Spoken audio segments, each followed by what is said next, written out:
Hey guys, welcome back to the channel. Today we're checking out Aurelia, the Law Above. So this was a deck that one of my buddies in the Discord sent over, and I thought it would be really cool to try his deck out. I did make a couple changes, like put in Goldspan Dragon, and I did also put in Case of the Gateway Express. But this is mostly his deck, but I wanted to try it out because he said this deck was just slapping everything he was going up against. So the great thing about Aurelia is that she has haste and she also has vigilance and flying. If you need to get over top of your opponent to get in that last bit of damage, you can do that with Aurelia, and the same turn she comes down. She also gives you card draw for attacking with 3 or more creatures, and you get to deal 3 damage to each of your opponents, and we gain 3 life if we attack with 5 or more creatures. It's really an aggro build, but we play a lot of the good white cards that can get rid of players' things for really cheap, like Fragment Reality, Patriarch's Humiliation, Portable Hole, Faithful Absence, Get Lost, but we also have access to a lot of the hasty things in red that comes down pretty early as well, like Ragavon, Phoenix Chick, Robber of the Rich, Ash Party Crasher, and then you really start getting to your good stuff when you hit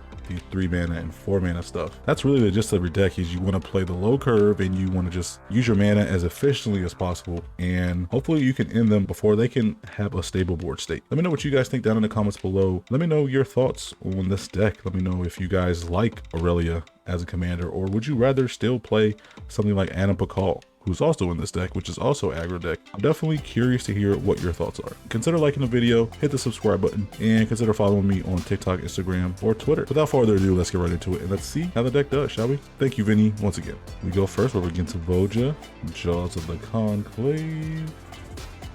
I think we can keep this, that's pretty good. Let's play Bloodstained Mire. Go get our fetch land. We'll have an enter tap. We don't need the lightning bolt right away here. We'll pass a turn. We'll probably end up lightning bolt this turn because they'll probably play a mana dork this turn. Nope, just the Elvish Visionary. I'm not going to waste the lightning bolts. Not when I know I'm probably going to need it. Sundown Pass. Yeah, let's play Reckless Stormseeker. Swing out.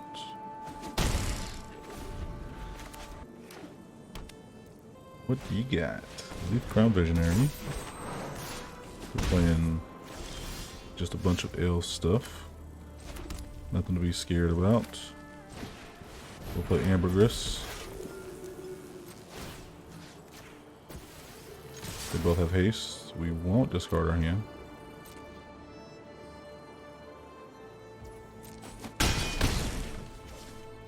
And we'll kill the Leaf Crown Visionary.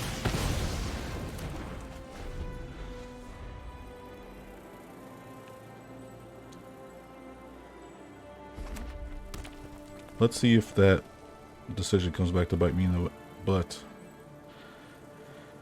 Maybe saving that to get their life total down. If they had 3 or less, would have been the move, but we'll see. We'll see.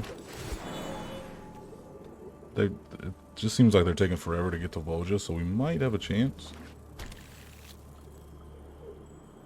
Let's see here.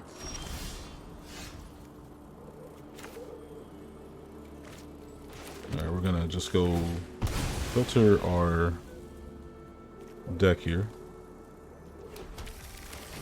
Play Aurelia. Give that to her. We're gonna swing. I will discard my hand. We have enough land. Oh, I thought they were gonna double block something. They might board wipe here. We'll see.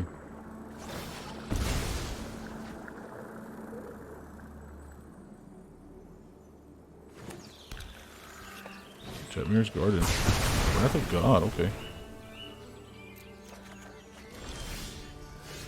I really didn't expect them to board wipe, but I guess that's what they needed to do. Volja's gonna come down next turn as well.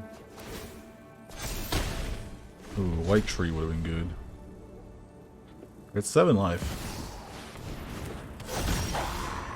Pretty good blocker. They're gonna have to block though.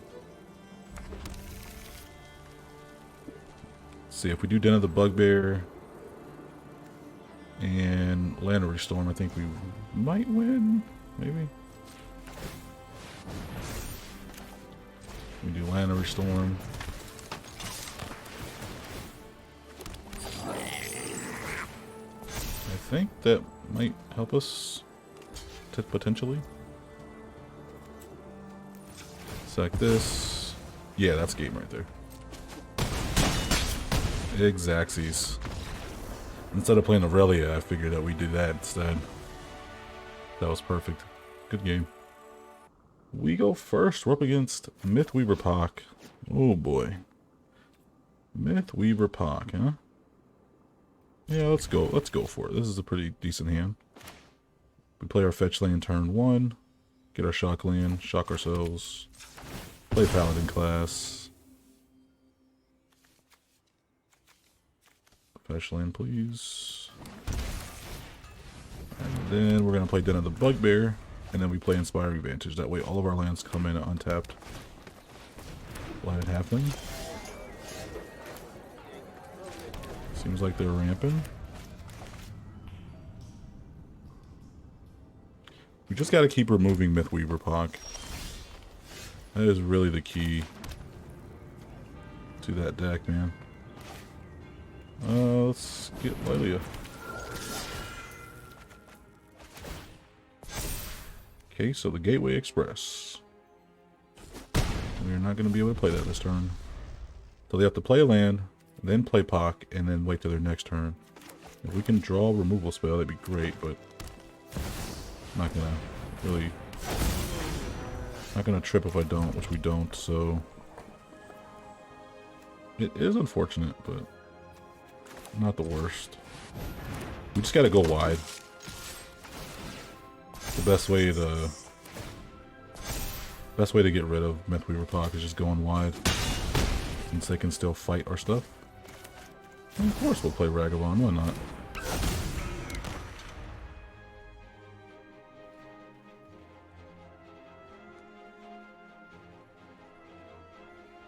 And if we just had one removal spell, we have plenty of them in the deck.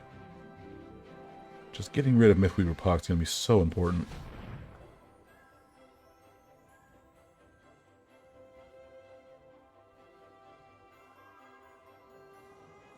Four mana, what are they going to do? Syndicar's Rising.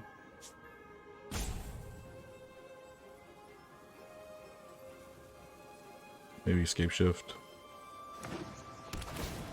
No, they're just going to gate to a Mana Born.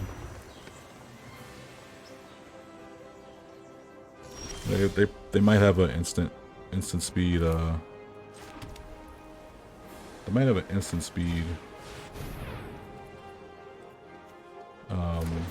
Land card. I'm gonna.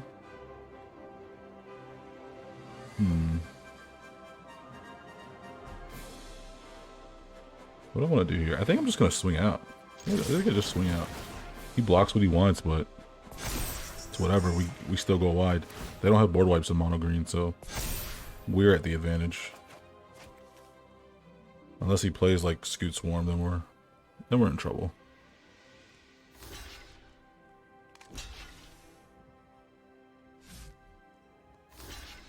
Blocks the Animal Call, which is good. So they're gonna get. Oh, that's a lot of lands. That's 6 lands. That's so good. Should have blocked Lilia the Blazing Forge at that point.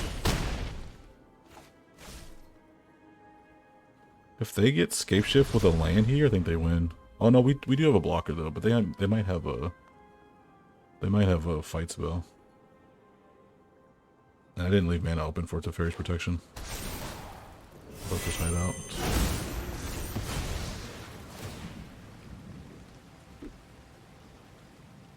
Mythweaver Pock is just so dumb. I don't know why they decided to print this thing. And the thing is too, is that he makes the lands come in untapped. Which is absolutely insane to me. Let's get rid of Aurelia.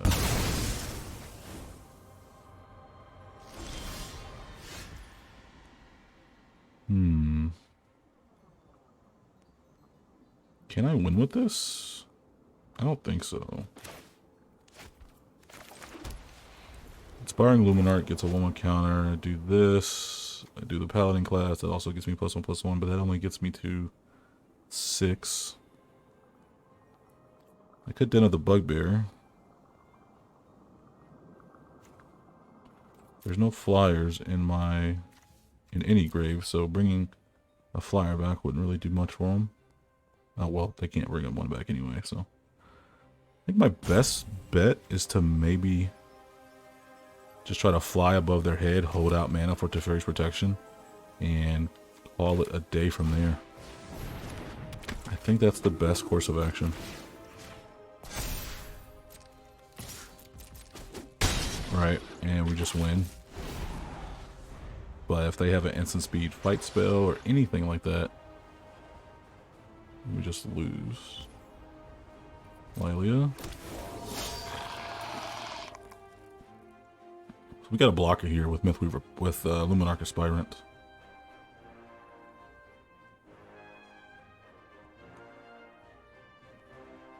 If they have 2 instant speed fight spells, then we're just screwed. They have Trample. Finale of Devastation. Okay. It's not going to matter because we have Teferi's protection. But like I was saying earlier, if they have Trample, that won't even matter, I don't think, because of the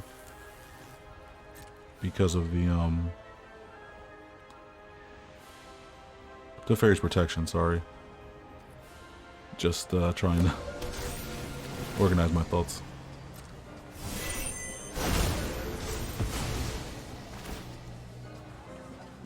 So I think we win here. Maybe if they went to go get something with reach, they would have had a shot.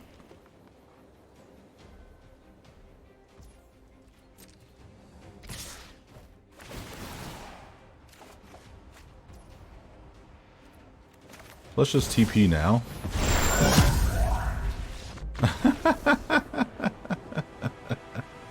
He conceded immediately. That's kind of lucky for us. That's kind of lucky for us. I wanted to go for the win there on that last turn, but I thought we were just patient. We would win. I think if he would have just got something with reach, that would have probably been the game for us. But he was too greedy and went to go get prime time. GG's. Opponent goes first. We're up against Atraxa. Predator's Voice. And for an Atraxa deck, I think I really like this hand. Faithful Absence can hit Planeswalkers.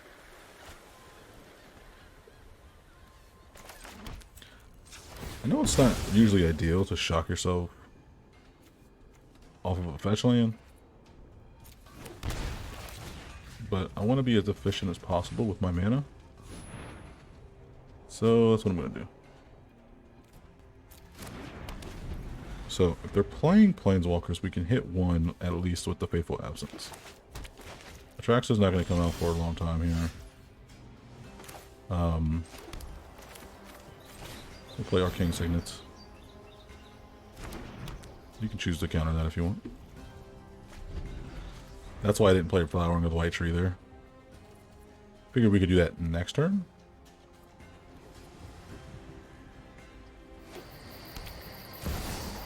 Heuristic Study. Heuristic Study is very, very good.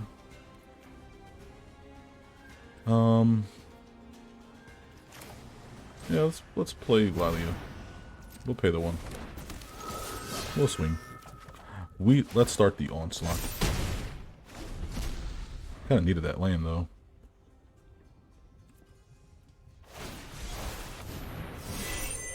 Under 2 cards in force, so they're hurting on lands. Thrawn Portal, yes. Let's do this on. I guess it doesn't matter. Do it on white, maybe. Let's play Flowering of the White Tree.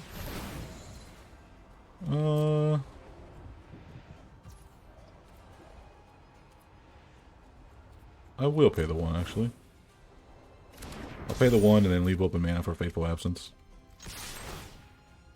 No card draw for you, buddy.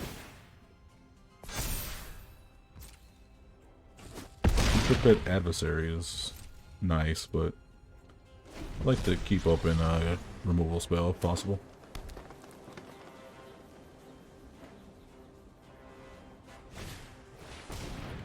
They might also have board wipes in their deck. I don't want to overcommit on the board state and then have them play a board wipe.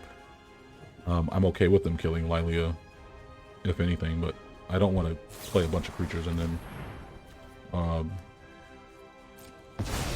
things get wiped. So they tear asunder. It helps them a little bit. Helps them a little bit. Let's do this. Let's create 2 White Knights with Vigilance. We will pay the 1.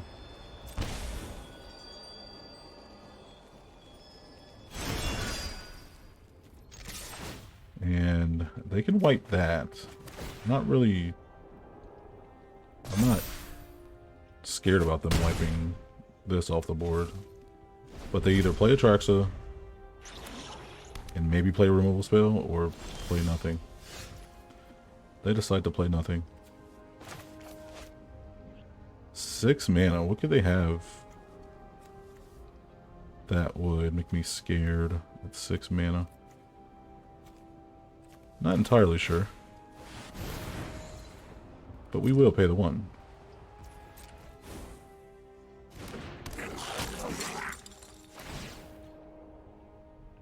Like I said, we don't want to overcommit. They're leaving mana open for a reason. Maybe they have Settle the Wreckage.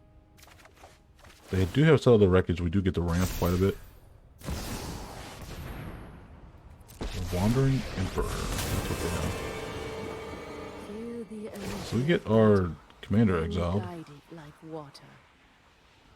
Do I want to hit that?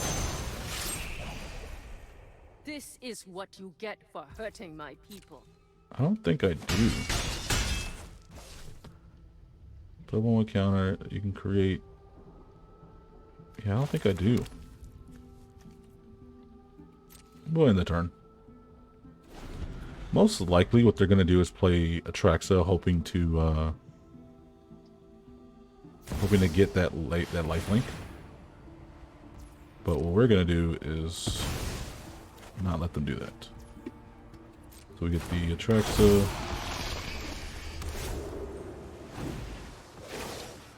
And then we hit them with the old Faithful Absence, and we do pay the 1. Tameo safekeeping, okay. That's probably why they didn't play that last turn.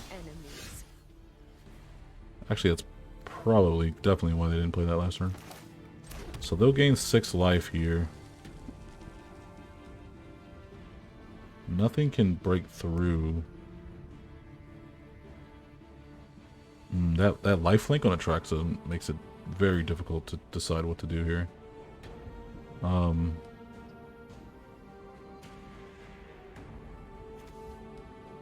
Fable and I Emo-Dane's Recruiter.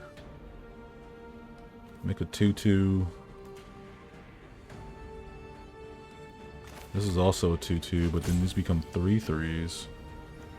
So everything would be, sorry, a 3/3. Everything would get +1/+0. So, I mean, yeah, so everything would be 3/2s or 2/1s.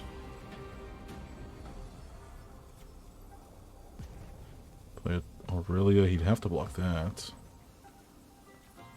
1, 2, 3, 4, 5, 6, 7, 8. 1, 2, 3, 4, 5, 6, 7, 8. Okay, so I can play Aurelia and then play Emo-Dane's Recruiter. He'll have to block Aurelia, but everything else gets through. That's 3, 6, 9, 11.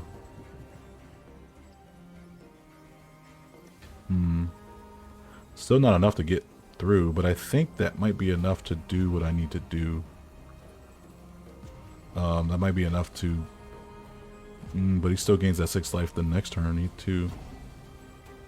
Damn, I'm sorry. This took a whole minute to trying to figure out what to do. So yeah, let's just do this. And he also draws cards from Ristic Study, so that also puts us in a little disadvantage.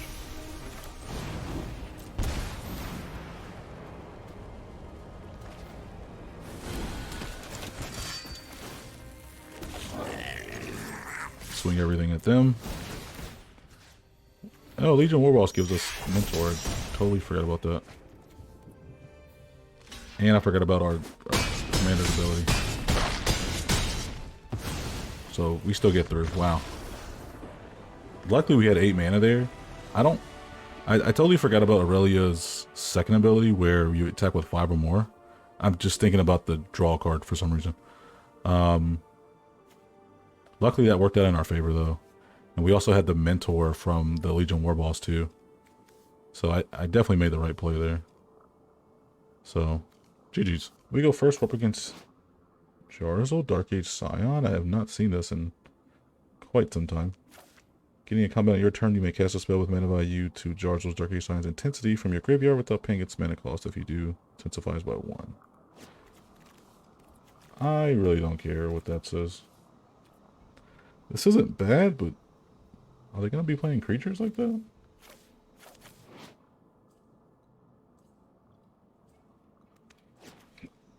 I don't know. I think usually I wouldn't mulligan a hand like that, but we need creatures. Let's keep this. That hand wasn't bad at all, that first hand, but we needed creatures. We didn't have anything to play creature-wise at least until turn 5. I mean, maybe we would have drew into something, but I don't want to just sit on that. We'll play RPG Bloodthirsty Adversary.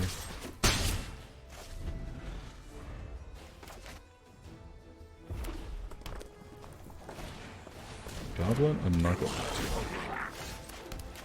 We'll play our Brutal Cathar. Exile that.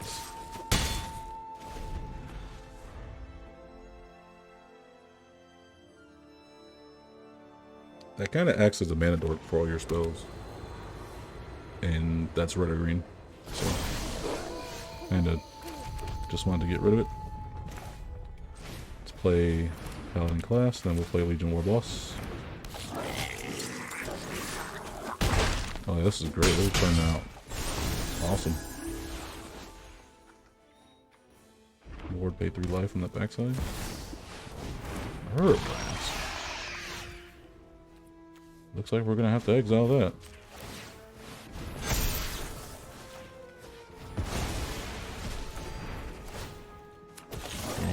Alright, an opponent just scoops there. He scooped to our last removal spell. I guess Warhol Command could be a removal spell as well, but our last removal spell, really. That was 3, 6, 9, 11, 13. That's 13 damage. So they would have had 6 life left, so I guess I can see why they would fold. We're up against Sauron, the Dark Lord. We go second. I really like this hand. Just the fact, can we keep something on the board? That is going to be the question. Let's keep it. And can we hit our land drops? That is the other question. Hello, friend.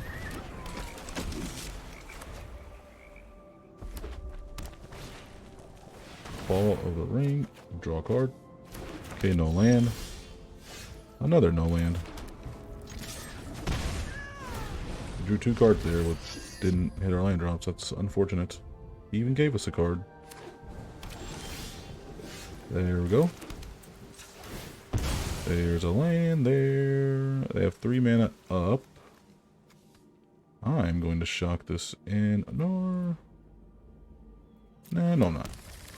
I'm just gonna Felden on them Excavator.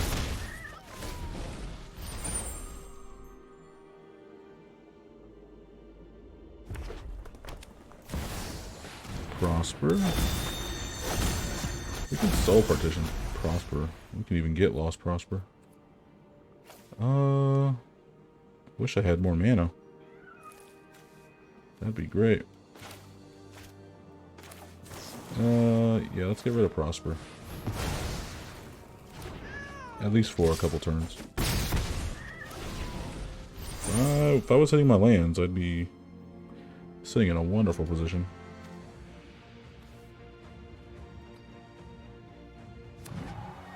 They're hitting their lands, no problem. Nazgul. Nazgul is an issue.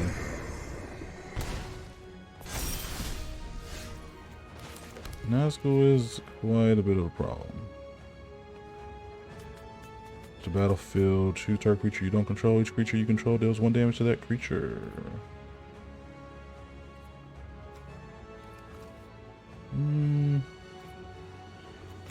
So I could do Luminarch Aspirant. And do Case of the Gateway Express. There we go. There we go. That kind of worked out, actually. Glad I had a 2-mana creature in my hand.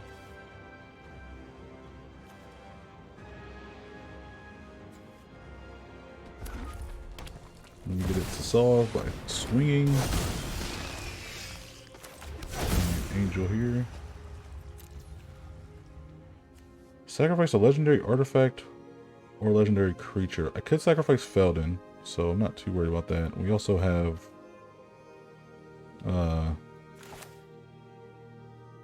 the Get Lost, so actually, yeah, let's do that.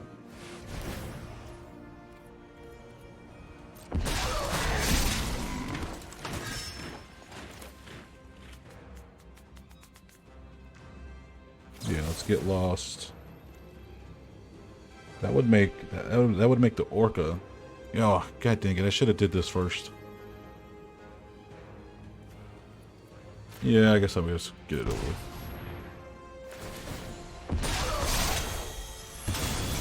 That's such a shame. I guess we do this. Swing like this. They block the 1/1, of course.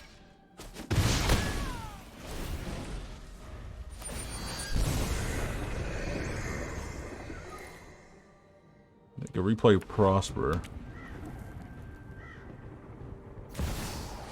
Noxious Gearhawk. Get rid of Aurelia.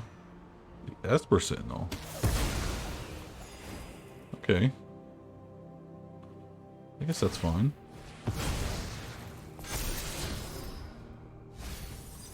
If we hit our land drop, we can play Anapakal and our Rasona. 7/6. Oh, it's a vacation, but we don't have a basic land. That hurts. That really hurts.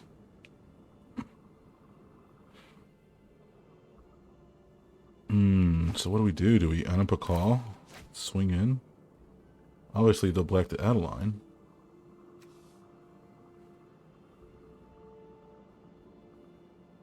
I think I play Aurelia. I think us not hitting our land drops kind of screwed us. I think we need to swing with everything. Oh my goodness, Fragment Reality. That would have been great if I had a land.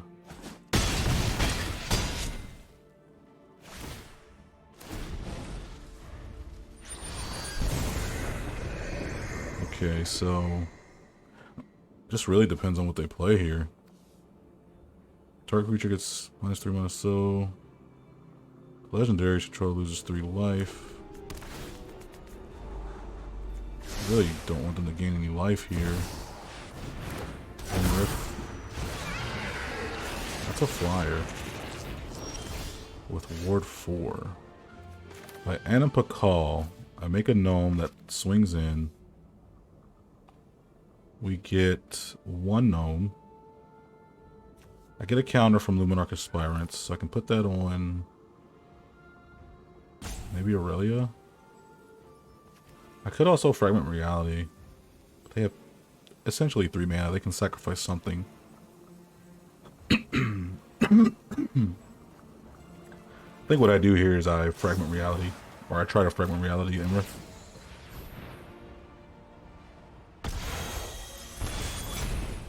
Pay the 4 mana.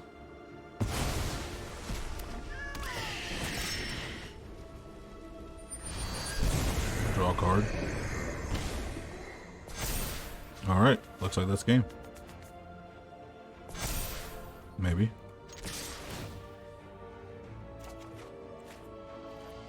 Still no land. Alright, we got lucky there, but that definitely worked. GG's opponent, GG's.